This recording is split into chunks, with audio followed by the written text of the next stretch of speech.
Support WrestleTalk! Give us a subscribe.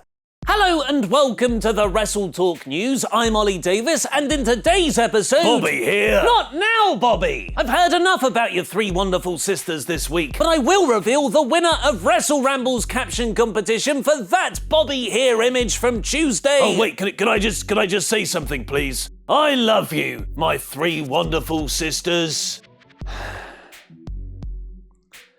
Great contribution, Bobby. On this week's Raw, Renee Young conducted a sit-down interview with Lashley to finally establish his character with viewers a month into his WWE return. And WWE's ingenious way to do that was have him tell three mundane stories about growing up with his sisters, Kathy, Jessica, and Frances. At the end of that segment, Bobby looks into the camera like he's got a gun pressing into his back to tell his sisters that he loves them, which is exactly the image we asked you all to send in your best captions for. After an honourable mention to Why Do We Watch Wrestling's Grand Theft Auto referencing Bobby Lashley is wasted, the real winner of absolutely nothing because I didn't sort out a prize of bragging rights. It's Darth Malice's caption, Michael Hayes presents Bobby Lashley, Buried Alive. This is, of course, a reference to the reason Bobby left WWE back in 2008, where Hayes allegedly made racist comments to Lashley. You can find out more on that wonderful story by clicking the eye above my head once you're done watching this video. And now from Bobby Lashley to Booby Lashley. Booby Lashley.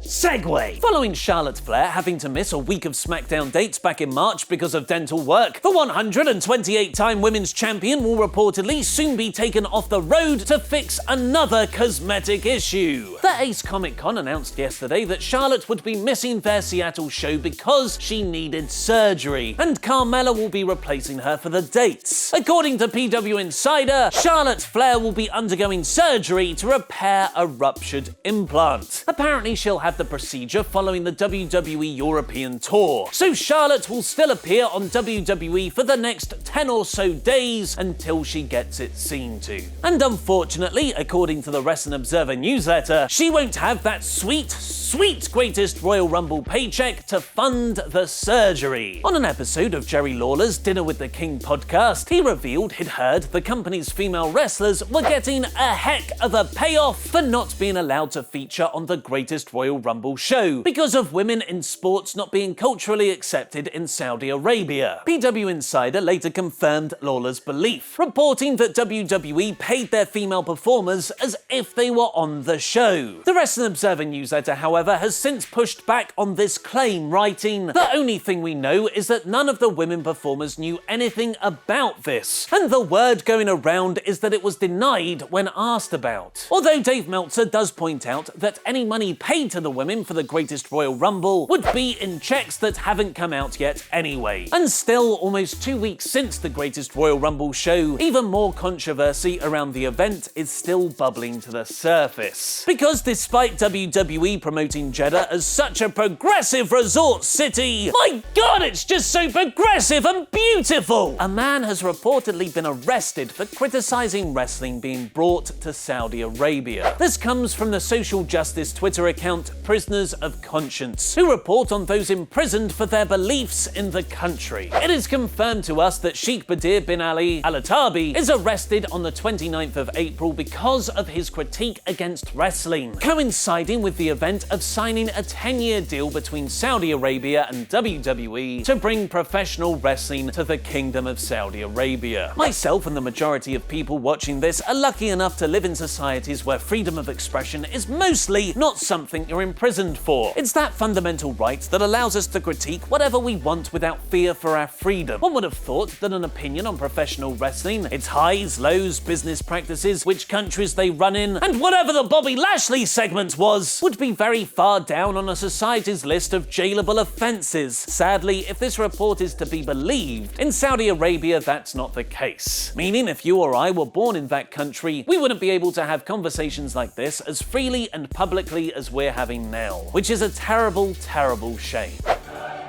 A TNA and WWE working together? Find out by clicking the video on screen now, and give us a subscribe to keep up to date with all the latest backstage wrestling news. I've been Ollie Davis, and that was wrestling.